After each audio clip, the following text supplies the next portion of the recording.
اللہ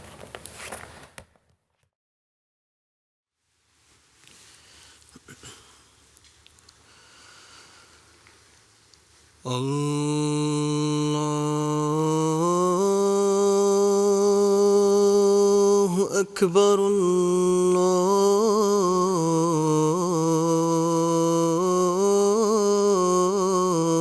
اللہ اکبر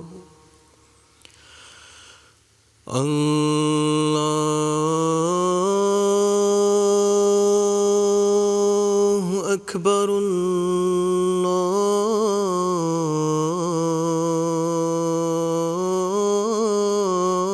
اللہ اکبر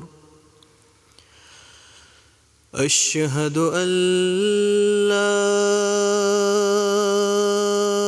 الہ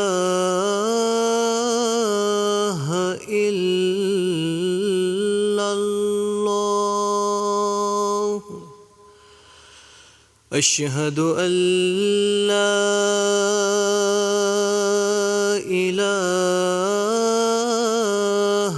الا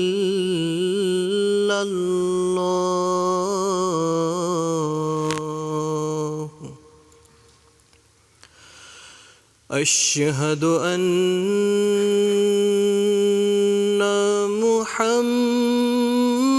محمد رسول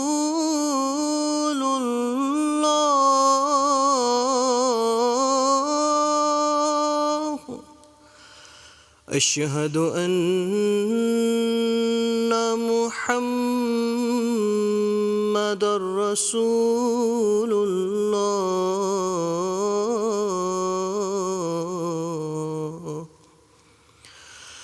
حی علی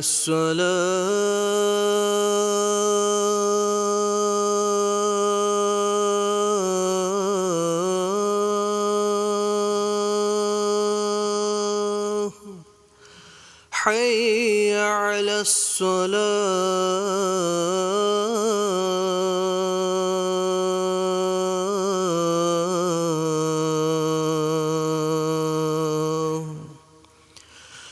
حی علی الفلاح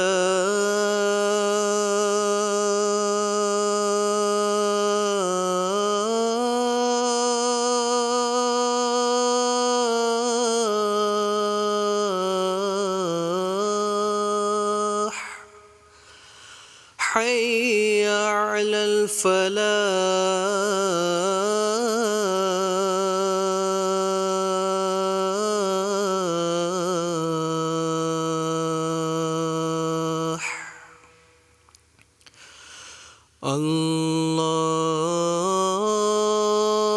اللہ اکبر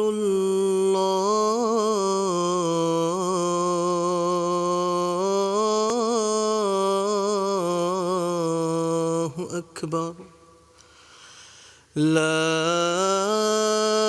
الہ الا اللہ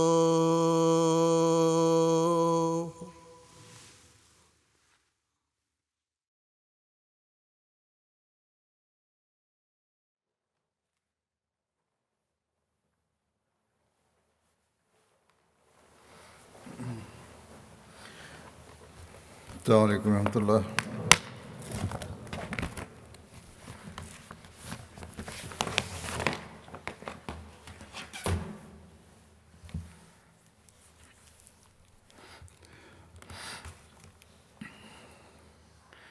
أشهد أن لا إله إلا الله وحده لا شريك له وأشهد أن محمدا عبده ورسوله أما بعد فأعوذ بالله من الشيطان الرجيم بسم الله الرحمن الرحيم الحمد لله رب العالمين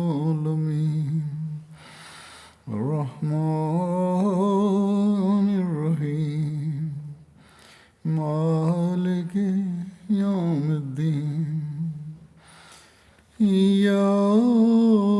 إياك نعبد وإياك نستعين اهدنا الصراط المستقيم صراط الذين أنعمت عليهم غير المغضوب عليهم ولا الضالين.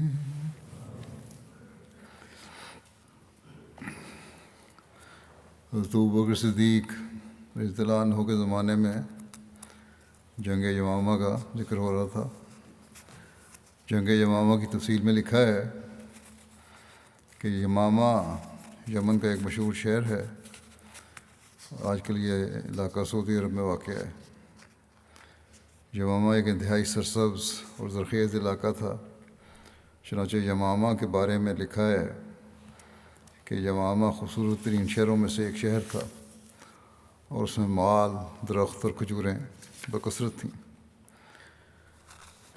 یمامہ میں بنو حنیفہ آباد تھے. یہ سخت جنگجو قوم تھی. ان کے بارے میں تفسیر قرطبی میں آیت ستدعون الی قوم اولی باس شدید تقاتلونہم و یسلمون کہ تم عنقریب ایک ایسی قوم کی طرف بلائے جاؤ گے جو سخت جنگجو ہوگی، تم ان سے قتال کرو گے یا وہ مسلمان ہو جائیں گے. یہ تفسیر میں لکھا ہے کہ حسن کہتے ہیں کہ سخت جنگجو قوم سے مراد فارس اور روم ہیں. ابن جبیر کہتے ہیں کہ اس سے مراد حوازن اور ثقیف کے قبائل ہیں. زہری اور مقاتل کہتے ہیں کہ اس سے مراد بنو حنیفہ ہیں جو یمامہ میں رہنے والے ہیں اور مسلمہ کے ساتھی تھے. رافع بن ختیج کہتے ہیں کہ ہم یہ آیت پڑھتے تھے لیکن ہمیں یہ معلوم نہ تھا کہ یہ جنگجو قوم کون ہے، یہاں تک کہ حضرت ابوبکر نے ہمیں بنو حنیفہ سے قتال کے لیے بلایا تو ہمیں پتہ چلا کہ ان سے مراد یہ قوم ہے. جب رسول اللہ صلی اللہ علیہ وسلم نے 7 ہجری کی ابتدا میں یا بعض کے نزدیک 6 ہجری میں مختلف ممالک کے بادشاہوں کو تبلیغی خطوط لکھے تو ایک خط یمامہ کے بادشاہ حوضہ بن علی اور اہل یمامہ کے نام بھی لکھا، جس میں اسے اور یمامہ والوں کو اسلام کی طرف دعوت دی. جب 9 ہجری میں مختلف وفود مدینہ آئے تو یمامہ سے بنو حنیفہ کا وفد بھی آیا. اس وفد میں مجاع بن مرارہ بھی تھے جسے رسول اللہ صلی اللہ علیہ وسلم نے جاگیر میں غیر آباد زمین عطا فرمائی تھی جس کی اس نے درخواست کی تھی. اس وفد میں رجال بن عنفوا بھی تھا. اس کے علاوہ مسیلمہ کذاب، ثمامہ بن کبیر بن حبیب بھی تھا. ابن ہشام کے نزدیک اس کا نام مسیلمہ بن ثمامہ تھا اور اس کی کنیت ابو ثمامہ تھی. بنو حنیفہ کا یہ وفد مدینہ میں انصار کی ایک عورت رملہ بن حارث کے گھر ٹھہرا. جب رسول کریم صلی اللہ علیہ وسلم کی بیعت کرنے کے لیے متواتر وفود آئے تو حضور صلی اللہ علیہ وسلم نے مدینہ میں ایک گھر مقرر کر لیا تھا جہاں وفود ٹھہرتے تھے. یہ گھر رملہ بنت حارث کا تھا جو بنو نجار کی ایک خاتون تھیں. یہ ایک بہت وسیع مکان تھا. جب بنو حنیفہ کے یہ لوگ رسول کریم صلی اللہ علیہ وسلم سے ملاقات کے لیے گئے تو مسلمہ کو اپنے ساتھ لے کر نہیں گئے. اسے اپنے سامان کی حفاظت کی خاطر پیچھے چھوڑ گئے. جب انہوں نے اسلام قبول کر لیا تو انہوں نے مسلمہ کے بارے میں ذکر کیا اور کہا یا رسول اللہ، ہم اپنے ایک ساتھی کو پیچھے اپنے سامان اور سواریوں کے پاس چھوڑ آئے ہیں، وہ ہمارے لیے ہمارے سامان کی حفاظت کر رہا ہے.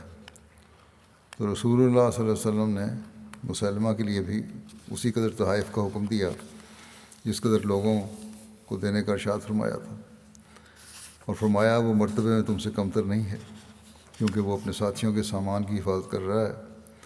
پھر وہ وفد رسول اللہ صلی اللہ علیہ وسلم کے پاس سے چلا گیا اور جو آپ صلی اللہ علیہ وسلم نے مسلمہ کے لیے دیا تھا وہ بھی لے گئے۔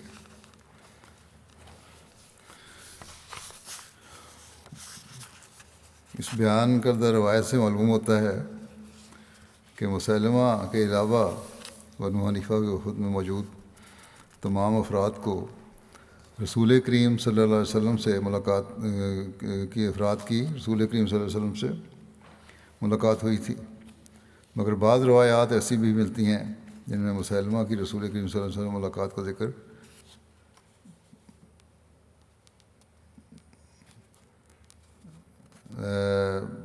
مسلمہ کی رسول کریم صلی اللہ علیہ وسلم ملاقات کا ذکر موجود ہے۔ عموماً اسی بارے میں روایات ہیں کہ مسلمہ ملا، اس بارے میں یہ بھی کہا جاتا ہے کہ ہو سکتا ہے دوسری دفعہ جب آیا ہو تب ملا ہو۔ بہرحال اس کی تفصیل میں مزید لکھا ہے کہ جب یہ وفد رسول کریم صلی اللہ علیہ وسلم کی خدمت میں حاضر ہوا تو اس میں مسلمہ بھی موجود تھا، جو دوسری جگہ لکھا ہے۔ وہ لوگ مسلمہ کو رسول اللہ صلی اللہ علیہ وسلم کے پاس اس حالت میں لائے کہ اس کو کپڑوں سے ڈھانپا گیا تھا۔ حضور صلی اللہ علیہ وسلم صحابہ کرام میں تشریف فرما تھے، آپ کے ہاتھ میں کھجور کی ایک شاخ تھی۔ مسلمہ نے آپ سے گفتگو کی اور کچھ مطالبات کیے۔ آپ نے فرمایا اگر تو مجھ سے یہ کھجور کی شاخ بھی مانگے جو میرے ہاتھ میں ہے تو میں وہ بھی تجھے نہیں دوں گا۔ صحیح بخاری میں موجود روایات میں سے معلوم ہوتا ہے کہ مسلمہ رسول کریم صلی اللہ علیہ وسلم سے ملاقات کے لیے نہیں گیا تھا، بلکہ رسول کریم صلی اللہ علیہ وسلم خود اس کے پاس تشریف لے گئے تھے۔ چنانچہ عبید اللہ بن عبداللہ بن عتبہ نے بیان کیا کہ ہمیں یہ خبر پہنچی کہ مسلمہ کذاب مدینہ آیا اور حارث کی بیٹی کے گھر میں اترا، اور حارث بن قریظ کی بیٹی اس کی بیوی تھی، اور وہ عبداللہ بن عامر کی ماں تھی۔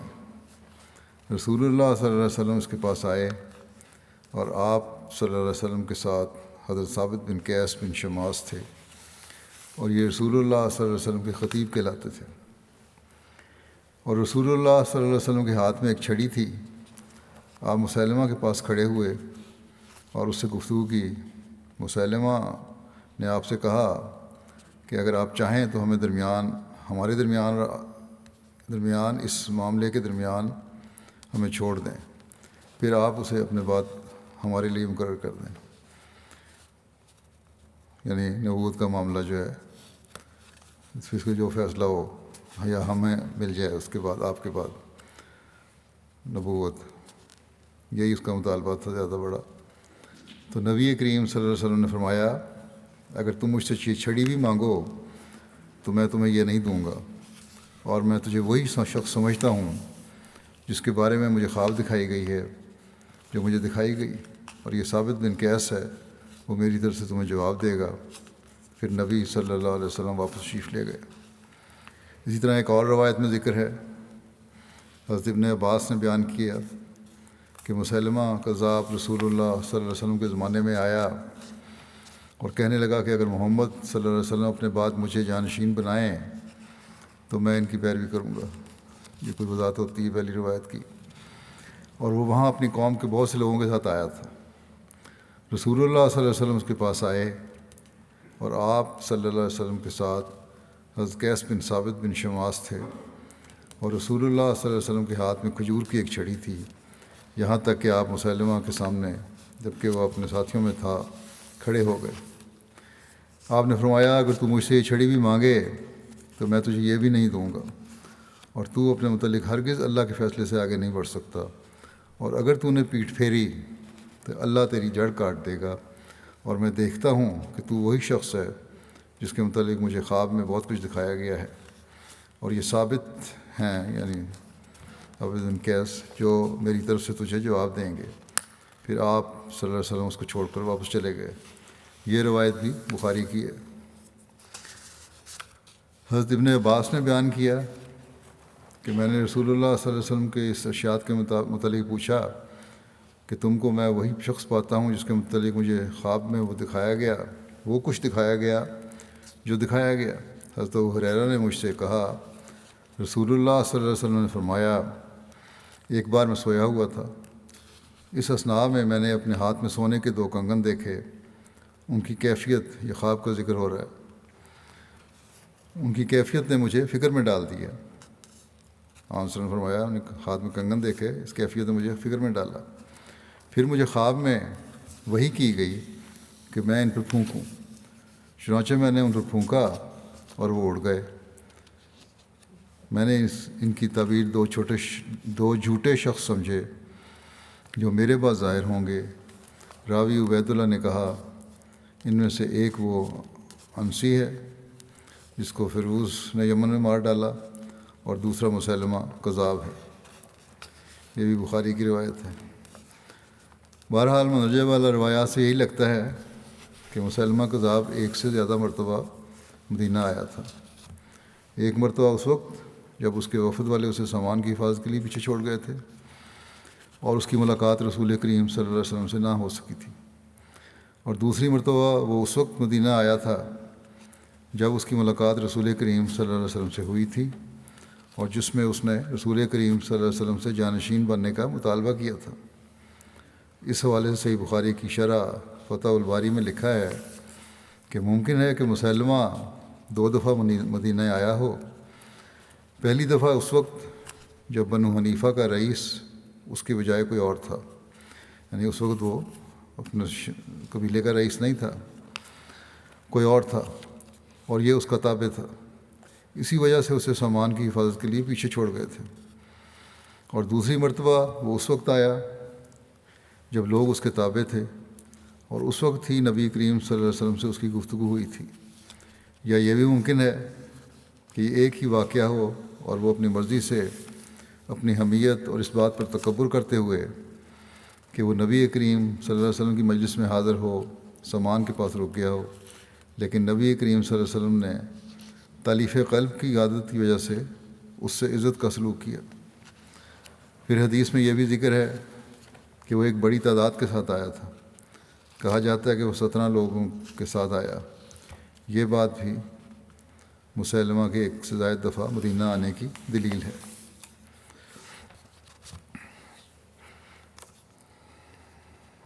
بہرحال جب یہ وفد واپس یمامہ پہنچا تو اللہ تعالیٰ کا دشمن مسلمہ مرتد ہو گیا اور اس نے نبوت کا دعویٰ کر دیا اور کہا مجھے بھی آپ صلی اللہ علیہ وسلم کے ساتھ نبوت میں شریک کر لیا گیا ہے۔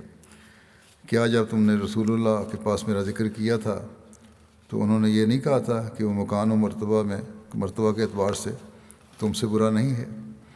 آپ صلی اللہ علیہ وسلم نے یہ صرف اس لیے کہا تھا کہ آپ جانتے تھے کہ حضور صلی اللہ علیہ وسلم نبی ہیں، اور بنو حنیفہ نے جانتے تھے کہ مجھے بھی آپ کے معاملے میں شریک کر لیا گیا ہے۔ پھر مسلمہ بناوٹ کر کے کلام بنانے لگا اور لوگوں کے لیے قرآن کریم کی نقل کرتے ہوئے کلام بنانے لگا اور ان سے نماز معاف کر دی۔ اس نے اپنا ہی شریعت شروع کر دی، نماز معاف کر دی۔ ایک روایت کے مطابق اس نے 2 نمازیں، نماز عشاء اور فجر معاف کر دی تھی، اور لوگوں کے لیے شراب اور زنا کو حلال قرار دے دیا۔ اس کے ساتھ وہ یہ بھی گواہی دیتا کہ حضور صلی اللہ علیہ وسلم نبی ہیں۔ بنو حنیفہ نے ان باتوں پر اس سے اتفاق کر لیا۔ ایک اور سبب جس نے مسلمہ کی طاقت بڑھائی وہ تھا رجال بن عنفوہ کا اس سے مل جانا۔ بڑی ہوشیاری سے اس نے یہ بھی تسلیم کیا، ایک تو یہ آسانیاں پیدا کر دیں کہ شریعت میں یہ آسانی ہے اور مجھے بھی اللہ تعالیٰ نے وحی کی ہے، اور ساتھ یہ بھی تسلیم کرتا تھا کہ حضور صلی اللہ علیہ وسلم نبی بھی ہیں، تاکہ جو لوگ مسلمان ہوئے تھے ان میں کوئی یہ احساس پیدا نہ ہو کہ ہمیں یہ حضرت صلی اللہ علیہ وسلم سے دور لے کے جا رہا ہے۔ بڑی منافقت سے اس نے یہ سارے کام کیے۔ بہرحال لکھا ہے کہ ایک اور سبب جس نے مسلمہ کی طاقت بڑھائی وہ تھا رجال بن عنفوہ کا اس سے مل جانا۔ یہ شخص بھی یمامہ کا ہی رہنے والا تھا اور بنو حنیفہ کے وفد کے ساتھ بھی آیا تھا۔ ہجرت کر کے نبی کریم صلی اللہ علیہ وسلم کے پاس مدینہ آ گیا تھا۔ یہاں اس نے قرآن کریم پڑھا اور دینی تعلیم حاصل کی۔ جب مسلمہ نے ارتداد اختیار کر لیا تو نبی کریم صلی اللہ علیہ وسلم نے اسے اہل یمامہ کی طرف معلم بنا کر بھیجا اور لوگوں کو مسلمہ کی اطاعت سے روکنے کے لیے بھیجا، لیکن یہ مسلمہ سے زیادہ فتنہ کا باعث ہوا۔ جب اس نے دیکھا کہ لوگ مسلمہ کی اطاعت قبول کرتے جا رہے ہیں تو وہ ان لوگوں کی نظروں میں اپنے آپ کو سرخرو کرنے کے لیے ان کے ساتھ مل گیا۔ بھیجا تو اس لیے گیا تھا تاکہ وہاں اصلاح کرے اور فتنہ کا تدارک کرے، لیکن یہ مسلمہ کے ساتھ شامل ہو گیا اور مسلمہ کی نبوت کا جھوٹا اقرار کرنے کے ساتھ ساتھ رسول اللہ صلی اللہ علیہ وسلم کی جانب سے ایک جھوٹا قول بھی منسوخ کیا کہ مسلمہ رسول کریم صلی اللہ علیہ وسلم کے ساتھ نبوت میں شریک کیا گیا ہے، یہ بھی اس نے مشہور کر دیا۔ قرآن کریم کا علم حاصل کیا تھا، اس لیے لوگوں نے اس کی باتوں پہ یقین بھی کر لیا۔ جب اہل یمامہ نے دیکھا کہ ایک ایسا شخص مسلمہ کی نبوت کی گواہی دے رہا ہے جو کہ رسول اللہ صلی اللہ علیہ وسلم کے ساتھیوں میں سے ہے اور وہ لوگوں کو قرآن کریم کی تعلیم سے آگاہ کرنے والا ہے، تو ان لوگوں کے لیے مسلمہ کی نبوت سے انکار کی گنجائش نہ رہی اور لوگ جوک در جوک مسلمہ کے پاس آ کر اس کی بیعت کرنے لگے۔ مسلمہ نے رسول اللہ صلی اللہ علیہ وسلم کی طرف ایک خط بھی لکھا جس کا متن اس طرح سے ہے کہ اللہ کے رسول مسلمہ کی جانب سے محمد رسول اللہ کی طرف، اما بعد نصف زمین ہماری ہے اور نصف قریش کی، مگر قریش انصاف نہیں کرتے۔ اس کے جواب میں رسول اللہ صلی اللہ علیہ وسلم نے اسے خط لکھا کہ بسم اللہ الرحمن الرحیم، محمد نبی صلی اللہ علیہ وسلم کی جانب سے مسلمہ کذاب کے نام، اما بعد یقیناً زمین اللہ ہی کی ہے، وہ اپنے بندوں میں سے جسے چاہے گا اس کا وارث بنا دے گا، اور عاقبت متقیوں کی ہی ہوا کرتی ہے، اور اس پر سلامتی ہو جو ہدایت کی پیروی کرے۔ ایک روایت میں ذکر ہے کہ حضرت حبیب بن زید انصاری رسول کریم صلی اللہ علیہ وسلم کا خط لے کر مسلمہ کے پاس گئے تھے۔ جب انہوں نے یہ خط مسلمہ کو دیا تو اس نے کہا کہ کیا تم اس بات کی گواہی دیتے ہو کہ محمد اللہ کے رسول ہیں؟ انہوں نے فرمایا ہاں۔ پھر اس نے کہا کیا تم اس بات کی گواہی دیتے ہو کہ میں اللہ کا رسول ہوں؟ انہوں نے فرمایا کہ میں بہرا ہوں، سنتا نہیں، بات ٹال دی۔ مسلمہ بار بار یہی سوال دہراتا رہا، آپ وہی جواب دیتے رہے، اور ہر مرتبہ جب حضرت حبیب اس کے منشا کا جواب نہ دیتے، وہ یہ چاہتا تھا کہ وہ تسلیم کریں گے وہ بھی نبی ہے، جب منشا کا جواب نہ ملتا تو وہ ان کے جسم کا ایک عضو کاٹ دیتا، ٹارچر کرنے کے لیے کہ اب جواب ہاں میں دو، وہ کوئی نہ کوئی عضو کاٹ دیتا ان کا۔ حضرت حبیب صبر و استقامت کا پہاڑ بنے رہے، یہاں تک کہ اس نے آپ کے ٹکڑے ٹکڑے کر ڈالے۔ اس کے سامنے حضرت حبیب نے جام شہادت نوش کر لیا۔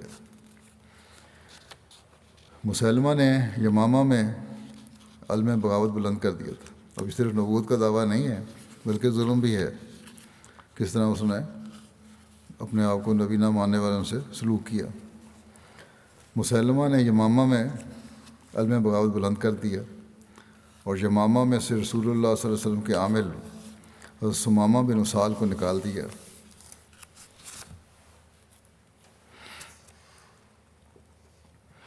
جب نبی کریم صلی اللہ علیہ وسلم کی وفات ہو گئی اور حضرت ابوبکر نے مرتدین کی طرف مختلف لشکر بھیجے تو حضرت اکرمہ کی سرکردگی میں ایک لشکر مسلمہ کی طرف بھی بھیجا اور ان کی مدد کے لیے ان کے پیچھے حضرت شرحبیل بن حسنہ کو روانہ فرمایا۔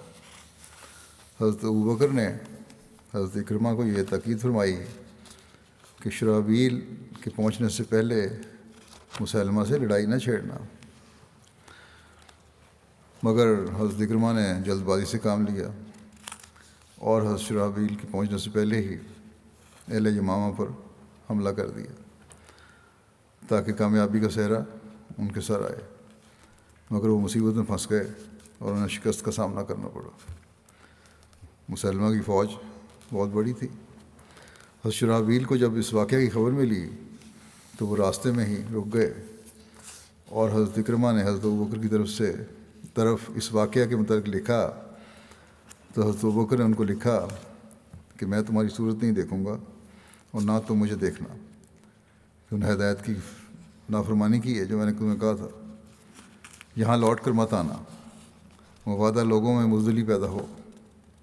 تم حضرت حذیفہ اور ارفجہ کے پاس چلے جاؤ اور ان کے ساتھ مل کر عمان اور مہرہ والوں سے جنگ کرو۔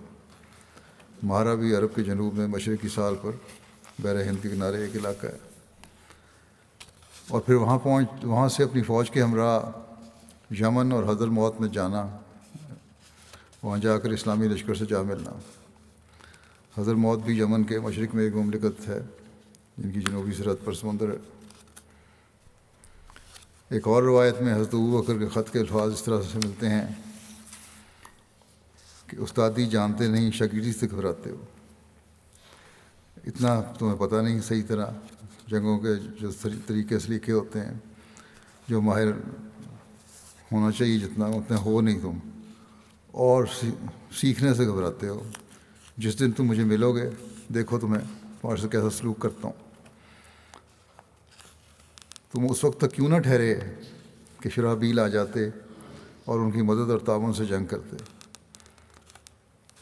اب حذیفہ کے پاس جاؤ اور مدد پہنچاؤ، اور تم نے خلیفہ وقت کے حکم کی نافرمانی کی ہے اور اپنے آپ کو بڑا استاد سمجھتے ہو اور سیکھنا نہیں چاہتے۔ اب یہی ہے کہ میرے پاس نہ آنا، جب ملو گے تو پھر میں دیکھوں گا تمہارے سے سلوک کیا کرنا ہے۔ لیکن بہرحال فی الحال اب تمہارا یہی ہے کہ تم حذیفہ کے پاس جاؤ اور ان کی مدد کرو، ان کے ساتھ مل کر جو جس مہم کو سر کرنے کے لیے بھیجے گئے ہیں اس کا مدد کرو ان کی۔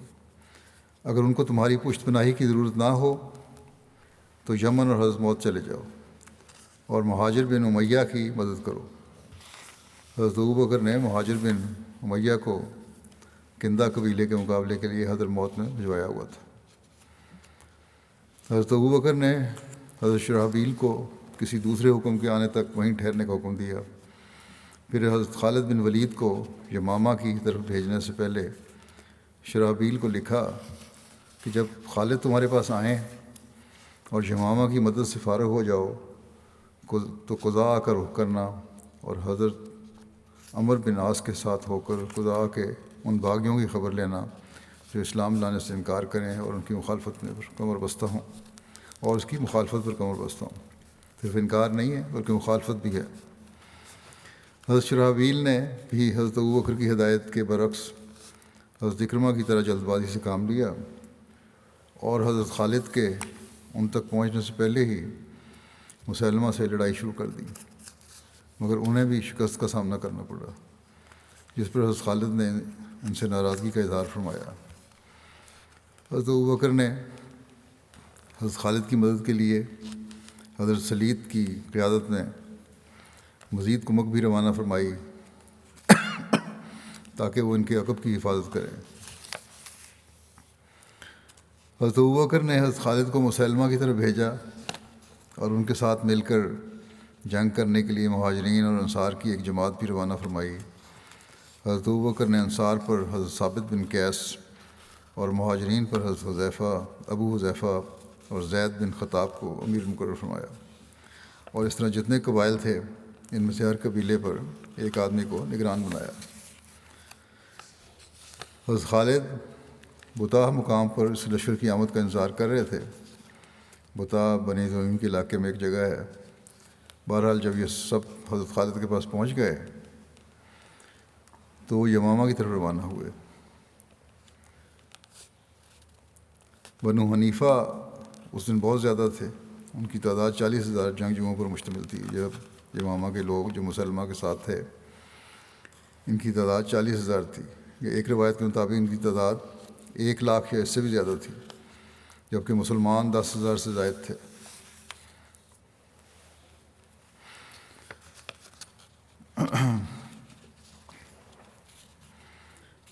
بہرحال وہاں جب یہ جنگ شروع ہونی تھی اس سے پہلے، بڑے مارکے سے پہلے ہی مسلمانوں نے بنو حنیفہ کے ایک سردار کو گرفتار کر لیا۔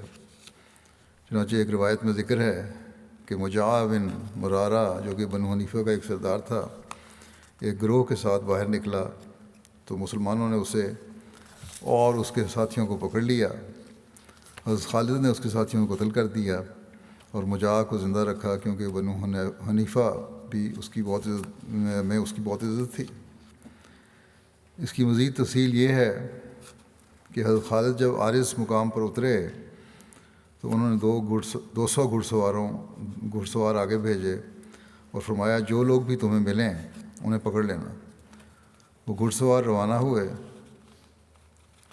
یہاں تک کہ انہوں نے مجاہ بن مرارہ حنفی کو اس کے 23 ہم قبیلہ افراد کے ساتھ پکڑ لیا جو بنو نمیر کے ایک شخص کی تلاش میں نکلے ہوئے تھے۔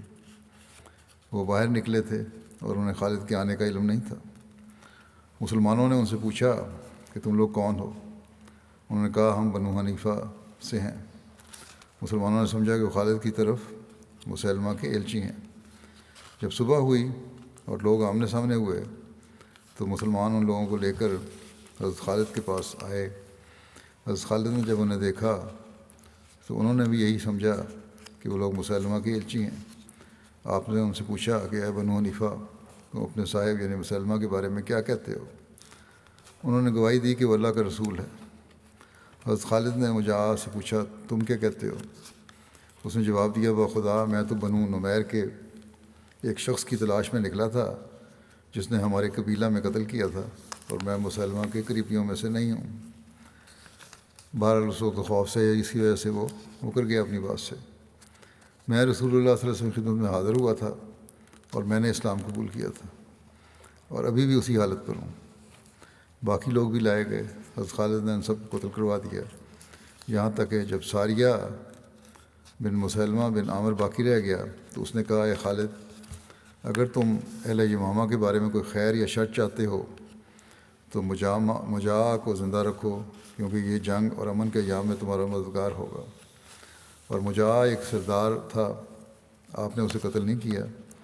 آپ کو ساریہ کی یہ بات پسند آئی، آپ نے اسے بھی زندہ رکھا اور ان دونوں کے متعلق حکم دیا کہ انہیں لوہے کی بیڑیوں سے باندھ دیا جائے۔ آپ مجاہ کو بلاتے تھے اور وہ بیڑیوں میں ہی ہوتا تھا اور اس کے ساتھ گفتگو کرتے۔ مجاہ یہ سمجھتا تھا کہ حضرت خالد اس کو قتل کر دیں گے۔ اسی دوران جب کہ وہ دونوں باتیں کر رہے تھے کہ مجاہ نے آپ سے کہا اے ابن مغیرہ، یہ خالد بن ولید کی کنیت تھی، کہ میں مسلمان ہوں۔ اللہ کی قسم میں نے کفر نہیں کیا۔ میں رسول کریم صلی اللہ علیہ وسلم کی خدمت میں حاضر ہوا تھا اور آپ کے پاس سے مسلمان ہو کر نکلا تھا، اور اب میں جنگ کے لیے نہیں نکلا۔ پھر نمیری کو تلاش کرنے کی بات اس نے دہرائی۔ حضرت خالد نے کہا قتل اور چھوڑ دینے کے درمیان تھوڑا فاصلہ ہے، یعنی قید، یہاں تک کہ اللہ تعالیٰ ہماری جنگ میں فیصلہ فرما دے جس کا وہ فیصلہ کرنے والا ہے۔ اور آپ نے اس کو اپنی بیوی کے سپرد کر دیا جس سے آپ نے مالک بن نویرہ کے قتل کے بعد شادی کی تھی۔ اسے حکم دیا کہ قید میں اس کا اچھا خیال رکھے۔ مجاہ نے سمجھا کہ خالد اس کو قید کرنا چاہتے ہیں تاکہ وہ انہیں دشمن کا پتہ بتائے اور اس کی خبر دے۔ اس نے کہا آپ جانتے ہیں کہ میں رسول کریم صلی اللہ علیہ وسلم کی خدمت میں حاضر ہوا اور آپ کی اسلام پر بیعت کی۔ بار بار یہی بات دہراتا تھا وہ۔ پھر میں اپنی قوم کی طرف واپس لوٹا اور آج بھی میری وہی حالت ہے، لیکن آگے جو واقعات ان سے پتہ لگتا ہے کہ سب غلط بیانی تھی۔ کہتا ہے آج بھی میری وہی حالت ہے جو کل تھی۔ مجاہ کے گروہ سے فارغ ہونے کے بعد حضرت خالد یمامہ کی طرف چلے۔ ان کے آنے کی خبر پا کر مسلمہ اپنے قبیلہ بنو حنیفہ کے ساتھ مقابلے کے لیے نکلا اور اقربا میں آ کر پڑاؤ ڈالا۔ یہ مقام بھی یمامہ کی سرحد پر یمامہ کے کھیتوں اور سرسبز علاقے کے سامنے واقع تھا۔ خالد نے محکم منصوبہ بندی کا اہتمام کیا۔ آپ دشمن کو کبھی بھی کمزور نہیں سمجھتے تھے۔ میدان معرکہ میں ہمیشہ پوری تیاری اور مکمل احتیاط کے ساتھ رہتے کہ کہیں اچانک دشمن حملہ نہ کر دے اور کوئی سازش نہ کر بیٹھے۔ آپ کی یہ صفت بیان کی گئی ہے کہ آپ خود سوتے نہیں تھے، دوسروں کو سلاتے تھے، پوری تیاری کے ساتھ رات گزارتے۔ آپ پر دشمن کی کوئی بات مخفی نہیں رہتی تھی۔ فوج کو مرتب کرنے کا وقت قریب آ چکا تھا۔ اس معرکے میں علم بردار حضرت عبداللہ بن حفص بن غانم تھے پھر یہ حضرت سالم مولا ابو حذیفہ کے منتقل ہو گیا۔ حضرت خالد نے اس مارکے میں حضرت شرحبیل بن حسنہ کو آگے بڑھایا اور اسلامی فوج کو 5 حصوں میں تقسیم کر دیا۔ مقدمہ پر حضرت خالد مخزومی، میمنہ پر حضرت ابو حذیفہ، میسرہ پر حضرت شجاع اور کل پر حضرت سید بن خطاب اور شاہ سواروں پر اسامہ بن زید کو مقرر فرمایا اور اونٹوں کو پیچھے رکھا جن پر خیمے لدے ہوئے تھے اور خواتین سوار تھیں، اور یہ مارکہ سے قبل آخری ترتیب تھی۔ دوسری طرف مسلمہ کذاب کی فوج بھی تیار کھڑی تھی، اور مسلمہ کے بیٹے شرحبیل نے اپنے قبیلے سے کہا، اے بنو حنیفہ، آج کا دن غیرت دکھانے کا ہے۔ اگر آج تم نے شکست کھائی تو تمہاری عورتیں لونڈیاں بنا لی جائیں گی اور بغیر نکاح کے ان سے فائدہ اٹھایا جائے گا، لہذا آج تم اپنی عزت اور آبرو کی حفاظت کے لیے پوری جوانمردی دکھاؤ اور اپنی عورتوں کی حفاظت کرو۔ بہرحال اس کے بعد گھمسان کی جنگ ہوئی۔ وہ جنگ ایسی سخت تھی کہ مسلمانوں کو اس سے پہلے ایسی جنگ کا کبھی سامنا نہیں کرنا پڑا۔ مسلمان پسپا ہو گئے، جہاں بھی پسپائی ہوئی، اور بنو حنیفہ کے افراد مجاہ کو چھڑانے کے لیے آگے بڑھے اور حضرت خالد کے خیمہ کا قصد کیا۔ حضرت خالد خیمہ چھوڑ چکے تھے، اس لیے وہ مجاہ تک پہنچ گئے جو حضرت خالد کی بیوی کی نگرانی میں تھا۔ مرتدوں نے آپ کی بیوی کو قتل کرنا چاہا، مگر مجاہ نے ان کو روک دیا اور کہا کہ میں اس کو پناہ دیتا ہوں، لہذا انہوں نے اس کو چھوڑ دیا۔ مجاہ نے کہا کہ تم مردوں پر حملہ کرو۔ ایک طرف تو یہ دعویٰ تھا کہ مسلمان ہوں، اور یہ کہہ رہا ہے کہ اس مخالفین کو کہہ رہا ہے کہ تم مردوں پر حملہ کرو، اور انہوں نے خیمے کو کاٹ دیا۔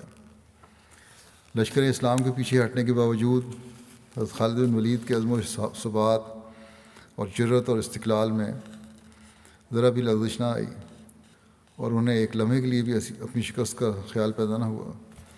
حضرت خالد نے پکار کر اپنے لشکر سے کہا کہ اے مسلمانوں، علیحدہ علیحدہ ہو جاؤ، یعنی ہر قبیلہ الگ الگ ہو کر لڑے، اور اسی حالت میں دشمن سے لڑو تاکہ ہم دیکھ سکیں کہ کس قبیلے نے لڑائی میں سب سے اچھا بہادری کا مظاہرہ کیا ہے۔ اس اعلان کا مطلب یہ تھا کہ تمام مسلمان اپنے اپنے قبیلے کے علم تلے لڑیں۔ اس سے انہوں نے تمام قبائل میں گویا ایک نئی روح پھونک دی، اور اس میں اپنی انفرادیت اور بہادری ثابت کرنے کے لیے ایک جذبہ مسابقت پیدا کر دیا۔ مسلمانوں نے بھی ایک دوسرے کو ترغیب دلائی، چنانچہ اس کی مزید تفصیل اس طرح ملتی ہے کہ حضرت ثابت بن قیس نے کہا، اے مسلمانوں کے گروہ، کتنی بری ہے وہ چیز جس کا تم نے خود کو عادی بنا دیا ہے۔ اگر آسانی کا عادی بنایا تو بہت بری چیز ہے یہ۔ صحابہ کرام ایک دوسرے کو جنگ پر ابھارنے لگے اور کہنے لگے کہ اے سورہ بقرہ والو، آج جادو ٹوٹ گیا۔ حضرت ثابت بن قیس نے آدھی پنڈلیوں تک زمین کھود لی اور اپنے آپ کو اس میں گاڑ لیا۔ آپ انصار کا پرچم اٹھائے ہوئے تھے اور آپ نے حنوت مل لیا تھا۔ عرب میں یہ دستور تھا کہ بعض لوگ جو اپنے آپ کو بہت بہادر دکھانا چاہتے تھے وہ ایسا کیا کرتے تھے، گویا یہ ظاہر کر رہے ہیں کہ وہ کام جو مرنے کے بعد لوگوں نے میرے ساتھ کرنا تھا وہ میں نے خود اپنے ساتھ کر لیا ہے، آدھا زمین میں گاڑ لیا ہے، گویا میں مرنے کو تیار ہوں۔ اور حنوت جو ہے وہ چند خوشبودار چیزوں کا ایک مرکب تھا جو کہ مردے کو غسل دینے کے بعد اس پر ملتے ہیں، یا وہ دوائیں جنہیں لاش پر لگانے سے مدتوں گلنے سڑنے سے محفوظ رہتی ہیں۔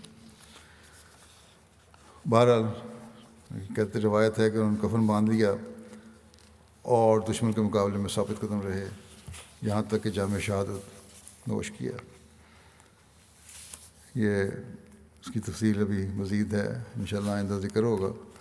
اس وقت میں بعض مرحومین کا ذکر کرنا چاہتا ہوں۔ پہلے تو سب سے پہلے ایک شہید کا ذکر ہے جنہیں گزشتہ دنوں شہید کیا گیا، عبدالسلام صاحب ابن ماسٹر منور احمد صاحب، صدر جماعت ایل پلاٹ اکاڑا۔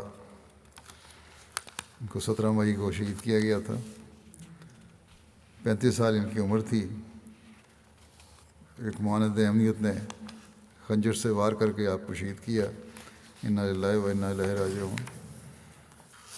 تفصیلات کے مطابق عبدالسلام صاحب اپنے 2 چھوٹے بچوں عزیزم قمر اسلام جس کی عمر 6 سال تھی، اور عزیزم بدر اسلام عمر 4 سال 4.5 سال اس کے ساتھ کسی کام سے گھر سے نکلے، بلکہ ان کو بلایا گیا تھا کہ پانی وغیرہ کا کنیکشن ٹھیک کروانے کے لیے کوئی ٹھیک کروا لو اپنے گھروں کا، اور لگتا ہے یہ بھی کوئی پلاننگ تھی، پلاننگ سے گھر سے باہر بلایا گیا اور پیچھے سے حملہ کر کے دشمن نے ان پہ وار کیے۔ بہرحال جب یہ گھر سے نکلے تو حافظ علی رضا عرف ملازم حسین نامی معاند احمدیت نے ان کا تعاقب کیا اور خنجر سے حملہ کر دیا۔ شام کا وقت تھا۔ حملے کے نتیجے میں عبدالسلام صاحب زخموں کی تاب نہ لاتے ہوئے اپنے 2 معصوم بچوں کے سامنے موقع پہ شہید ہو گئے۔ ان کے پہلے ایک پیچھے سے حملہ کیا، گردہ ان کا کاٹ دیا، پھر انتریوں کا حملہ کیا، پھر دل پہ وار کیا۔ 12 موقع پہ شہید ہو گئے بچوں کے سامنے ہی، اور وہ ملزم جو تھا موقع سے فرار ہو گیا۔ قاتل جو ہے یہ جنت کی تلاش میں جو ہے احمدیوں کو شہید کرتے ہیں۔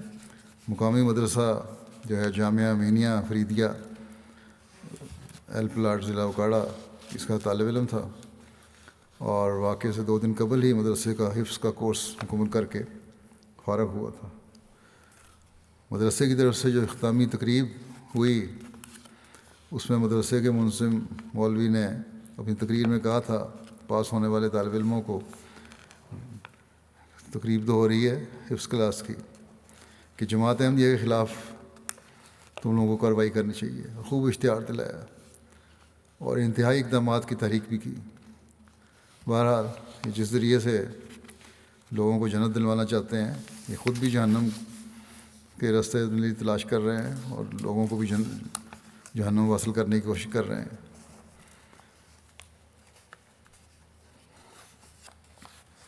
شہید مرحوم کے خاندان میں احمدیت کا نفوذ شہید مرحوم کے پردادا حضرت نبی بخش صاحب جو حضرت مسیح علیہ السلام کے صحابی تھے کے ذریعے سے ہوا، جو پھمبیاں ضلع ہوشیارپور کے رہنے والے تھے۔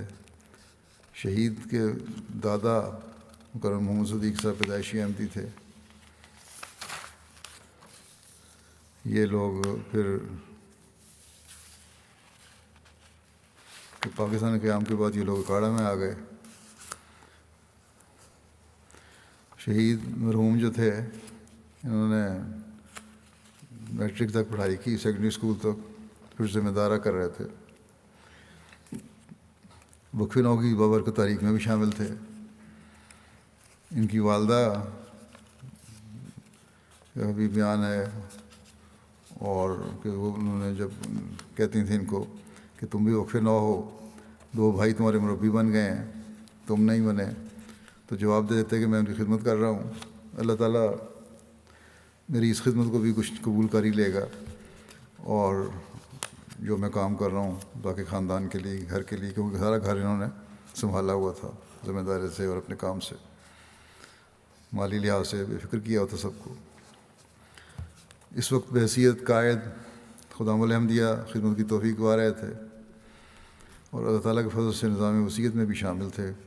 نہایت ملنسار، محبت کرنے والے تھے، جس سے بھی ملتے اپنائیت کا تعلق قائم کر لیتے تھے۔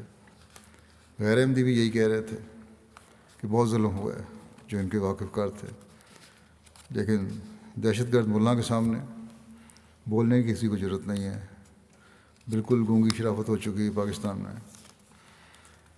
بہرحال مرحوم کے بارے میں ان کے بیان کیا ہے ان کے بھائیوں نے بھی، رشتہ داروں نے بھی، کہ خلافت سے بے پناہ عشق تھا، بلا تمیز ضرورت مند احمدیوں اور غیر احمدیوں کی خاموشی کے ساتھ مدد کرتے تھے۔ مہمان نوازی ان کا نمایاں وصف تھا، خاص طور پر مرکزی مہمانوں کی خدمت میں پیش رہتے تھے۔ اپنے خاندان میں سب نے لکھا ہے ان کے عزیزوں نے کہ بڑے نڈر تھے اور بہادر نوجوان کے طور پر جانے جاتے تھے۔ ماضی میں بھی مخالفین کی طرف سے شہید مرحوم کو عیدین کے موقع پر تشدد کا نشانہ بنایا گیا تھا۔ بہرحال اس وقت تو اللہ تعالیٰ ان کو حفاظت کرتا رہا، لیکن اب یہ مقدر تھا۔ شہید مرحوم نے سمانگان میں والد مکرم ماسٹر منور احمد صاحب صدر جماعت ایل پلاٹ ضلع اکاڑا اور والدہ شمشاد کوثر صاحبہ کے علاوہ ان کی اہلیہ ہیں فرزانہ ارم اور 3 چھوٹے بچے ہیں، قمر اسلام 6 سال، بدر اسلام 4.5 سال اور بیٹی ہے عزیزہ سحر 1 سال 6 ماہ، یادگار چھوڑے ہیں۔ شہید مرحوم کے 4 بھائی بھی ہیں، جن میں ظہور الہی توقیر صاحب مربی سلسلہ ہیں ریسرچ شیل میں، حافظ انوار احمد صاحب مربی سلسلہ ہیں، یہ بھی پاکستان میں ہیں، اور اس کے علاوہ 2 بھائی ہیں، ایک لندن میں ہے اور ایک ربا میں ہے۔ ہمشیرگان 3 ہمشیرگان ہیں، ایک ان کی ہمشیرہ یہاں UK میں مانچسٹر میں ہیں، ذیشان خالد صاحب کی اہلیہ ہیں، پھر ایک کویت میں ہے اور تیسری بھی لندن میں ہے۔ اللہ تعالیٰ شہید مرحوم کے درجات بلند فرمائے، جنت الفردوس میں اعلیٰ مقام سے نوازے، ان کے مرحوم شہید کے معصوم بچوں، اہلیہ، والدین اور جملہ پسماندگان کا خود حامی و ناصر ہو۔ معصوم بچوں کے سامنے ان کے باپ کو شہید کیا گیا تھا، ان کی کیا کیفیت ہوگی دل کی، کیا احساسات ہوں گے، اللہ ہی جانتا ہے۔ بڑا بیٹا جو اس کے سامنے ہوا 6 سال کا تھا، کچھ ہوش میں، وہ بالکل گمسم ہے فی الحال تو کہتے ہیں۔ اللہ تعالیٰ ہی ہے جن کو صبر و سکون عطا فرمائے، اور اللہ تعالیٰ ان بچوں کی بھی خود حفاظت فرمائے اور دشمنوں کو کیفر کردار تک پہنچائے۔ دوسرا جو ذکر ہے وہ ہے عزیزم ذوالفقار احمد ابن شیخ سعید اللہ صاحب فیصل آباد کا، جو گزشتہ دنوں 36 سال کی عمر میں حرکت قلب بند ہونے جانے کی وجہ سے آذربائیجان گئے ہوئے تھے، وہاں ان کی وفات ہو گئی ہوٹل میں، انا للہ و انا الیہ راجعون۔ ان کے خاندان میں احمدیت کا نفوذ ان کے پردادا حضرت شیخ رحمۃ اللہ صاحب کے ذریعے سے ہوا تھا، جو حضرت مسیح موعود علیہ السلام کے صحابی تھے، اور حضرت شیخ جھنڈا صاحب صحابی مسیح موعود علیہ السلام کے بیٹے تھے۔ حضرت شیخ رحمۃ اللہ صاحب کی مسجد مبارک قادیان کے ساتھ پنسار کی دکان تھی، اور بیعت کے بعد قادیان سے ہی قریبی یہ اپنے گاؤں تکل والا سے ہجرت کر کے قادیان آ گئے تھے۔ ایک دفعہ جس نے حضرت مولانا نور الدین صاحب رضی اللہ عنہ خلیفہ اول کو شکایت کے رنگ میں کہا کہ مسجد کے قریب دکان نہیں ہونی چاہیے، حضرت مولوی صاحب نے حضرت مسیح علیہ السلام سے ذکر کیا تو حضرت مسیح علیہ السلام نے فرمایا کہ لوگ اصحاب صفہ ہیں، اور ان اصحاب صفہ کو پھر اللہ تعالیٰ نے وہ کشائش عطا فرمائی جو ہر لحاظ سے ان کو کشائش عطا فرمائی اور ان کے خاندانوں کو بھی بڑھایا۔ مرحوم نے 2005 میں مانچسٹر یونیورسٹی سے ٹیکسٹائل کی فیلڈ میں BSc آنر کی ڈگری حاصل کی تھی۔ اس کے بعد خاندانی کاروبار سنبھالنے میں مصروف ہو گئے۔ دنیاوی ترقی کی انتہا کے باوجود عاجزی اور انکساری کی مثال تھے۔ ملنا ملانا ہر قسم کے طبقے کے لوگوں سے تھا، ہر ایک کے ساتھ نہایت عزت اور احترام کا سلوک کرتے تھے، اور اپنے دوست اور بھائی کی طرح ہر ایک سے سلوک تھا ان کا۔ ملازمین کا بھی بہت خیال رکھتے تھے، ان کی بڑی ہمدردی کرتے تھے ان سے، صدقہ و خیرات میں بڑھ چڑھ کر حصہ لیتے تھے، اور پھر یہ ہسپتال وغیرہ کے خیراتی کاموں میں بھی حصہ لیتے تھے۔ جماعتی چندوں میں ہر مد میں حصہ لیتے، بلکہ سیکٹری والوں خود یاد دہانی کرواتے کہ میرے سے چندے لیں، اور ہر مد جو ہے اس کے بارے میں بتائیں اور اس کا چندہ لیں۔ کمیونٹی فرسٹ کے پروجیکٹس میں انہوں نے کثرت سے حصہ لیا، لوگوں کو گھر بنوا کر دیے، غریبوں کی شادیاں کروائیں۔ کسی سے ملتے تو اچھی چیزیں سیکھنے کی کوشش کرتے، اپنی زندگی میں انہیں عمل میں لانے کی کوشش کرتے۔ رمضان میں خاص طور پر بہت منتقل کرتے۔ مرحوم اور ان کے والدین نے بیلیز میں مسجد بھی بنوائی ہے ایک، جو بہت بڑا پروجیکٹ تھا اور بہت بڑی خوبصورت مسجد وہاں بنی ہے اللہ تعالیٰ کی فضل سے۔ نمازوں کے لیے بھی لکھا ہے ان کے بارے میں کہ کام روک کر وقت نکالتے، قرآن کریم کی تلاوت، اور اپنی زندگی کو باقاعدہ انہوں نے ریگولیٹ کیا ہوا تھا۔ گھر میں باجماعت نماز کا اہتمام تھا جب مسجدوں کی پابندیاں ہو گئیں۔ ان کو ملیشیا میں تھوڑی دیر کے لیے گئے تھے وہاں سیر کے لیے، وہاں جماعت کی مسجد سے پولیس نے جب جماعت کے افراد کو پکڑا تو ان کو بھی تھوڑی دیر کے لیے اسیر رائے مولا ہونے کی سعادت ملی۔ مرحوم کے پسماندگان میں اہلیہ اور 2 بچوں کے علاوہ والدین، 5 بھائی اور 1 بہن شامل ہیں۔ ان کی والدہ اسفا سعید صاحبہ صدر لجنہ ضلع فیصل آباد ہیں۔ اللہ تعالیٰ ان سب کو صبر اور حوصلہ عطا فرمائے۔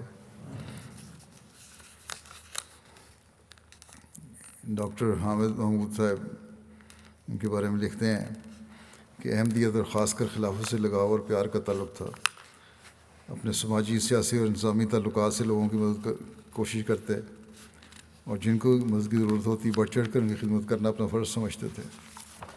کسی کو تکلیف میں دے کر خاموشی سے اس کی مدد کرنا بھی فرض سمجھتے تھے۔ انتہائی خاموشی سے اور بغیر خود نمائی کے کام کرنے کی کوشش کرتے۔ ڈاکٹر مسعود الحسن نوری صاحب کہتے ہیں کہ ذوالفقار بہت نیک، باوقار اور مخلص نوجوان احمدی تھے۔ کہتے ہیں میرا جب سے تعارف ہوا ان کی صلاحیتوں کو میں بخوبی جان گیا۔ ہیومینٹی فرسٹ کے تحریکات میں بڑھ چڑھ کر مالی قربانی کرنے والے تھے۔ قربانی کا جذبہ اور سخاوت کا معیار بہت بڑا ہوا تھا، کئی لاکھ روپے دے دیا کرتے تھے۔ پھر اپنے اس کے ساتھ ہی عز و انکساری کا اظہار بھی کیا کرتے تھے۔ اللہ تعالیٰ ان سے مغفرت اور رحم کا سلوک فرمائے، اور ان کے والدین کو بھی صبر اور حوصلہ دے، بیوی کو صبر اور حوصلہ دے، بچوں کی خود حفاظت فرمائے، اور ان کی نیکیاں جاری رکھنے کی توفیق عطا فرمائے۔ تیسرا ذکر ہے مکرم ملک تبسم مقصود صاحب کینیڈا کا، جن کی گزشتہ دنوں وفات ہوئی، انا للہ و انا الیہ راجعون۔ ان کے والد ملک مقصود احمد صاحب 28 مئی 2010 کو دارالذکر لاہور میں ہونے والے حملے میں شہید ہو گئے تھے۔ ان والد ملک مسعود شہید کے نانا حضرت ملک علی بخش صاحب بھوپال والے حضرت مسیح موعود علیہ السلام کے صحابی تھے، جنہوں نے حضرت مسیح موعود علیہ السلام کے لیکچر سیال کوٹ کو سن کر بیعت کرنے کا ارادہ کیا تھا۔ ملک تبسم مقصود صاحب نے 1991 میں اپنی زندگی وقف کی۔ 2006 میں ان کی ڈیوٹی نظارت امور عامہ میں لگی، وہاں اپنے نائب ناظر امور عامہ کے طور پر خدمت کی توفیق پائی۔ پھر 2011 میں بطور مشیر قانونی تحریک جدید مقرر کیا گیا۔ 2016 میں میری اجازت سے پھر یہ کینیڈا چلے گئے شہداء کی فیملیوں کے ساتھ۔ پہلے تو نہیں جانا چاہتے تھے، لیکن میرے کہنے پھر چلے گئے۔ کینیڈا میں بھی انہوں نے امور عامہ اور جائیداد کے شعبوں میں خدمت کرنے کے علاوہ ناظم دارالقضاء کے طور پر خدمت کی توفیق پائی۔ مرحوم صوم و صلوات کے پابند، تہجد کا باقاعدگی سے التزام کرنے والے، قرآن کریم سے گہرا لگاؤ رکھنے والے، خلافت سے گہری وابستگی اور خلیفہ وقت کی آواز پر لبیک کہنے والے تھے۔ بڑے نیک اور ہمدرد انسان تھے۔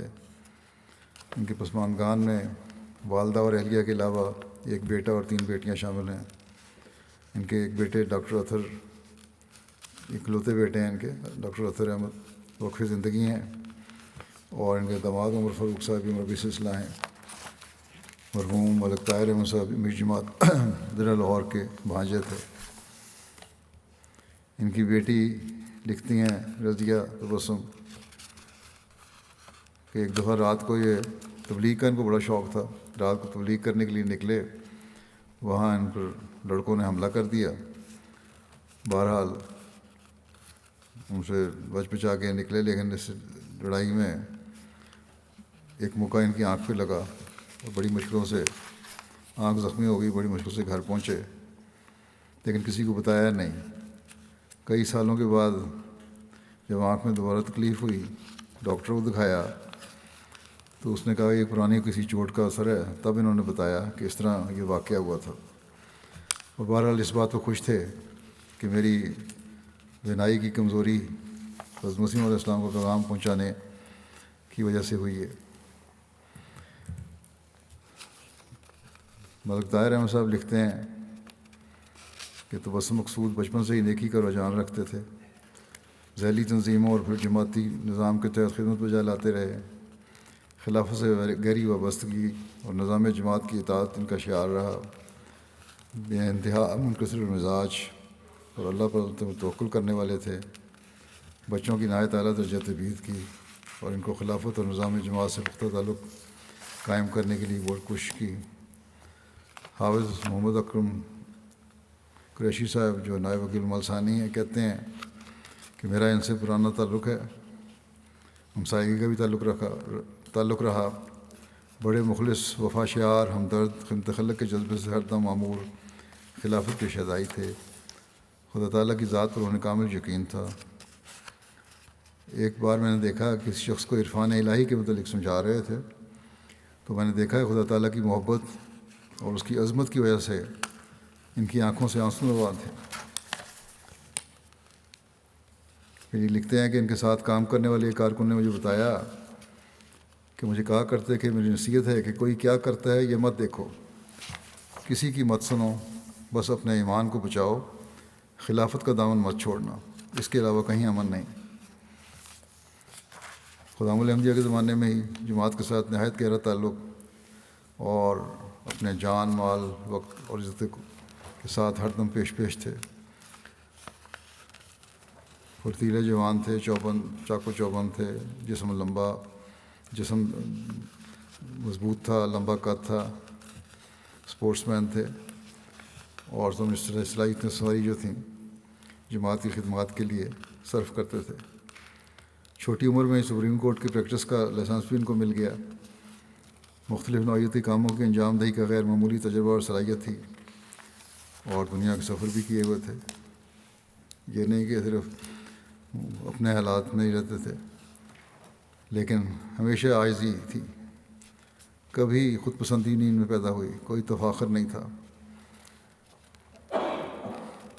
اللہ تعالیٰ ان سے مغفرت و رحم کا سلوک فرمائے اور ان کی اولاد کو بھی ان کی نیکیاں جاری رکھنے کی توفیق عطا فرمائے۔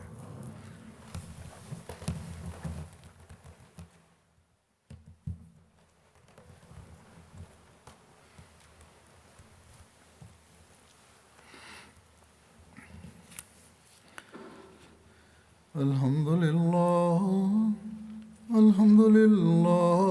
نحمده ونستعينه ونستغفره ونؤمن به ونتوكل عليه ونعوذ بالله من شرور أنفسنا ومن سيئات أعمالنا، من يهده الله فلا مضل له ومن يضلل فلا هادي له، ونشهد أن لا إله إلا الله ونشهد أن محمدا عبده ورسوله۔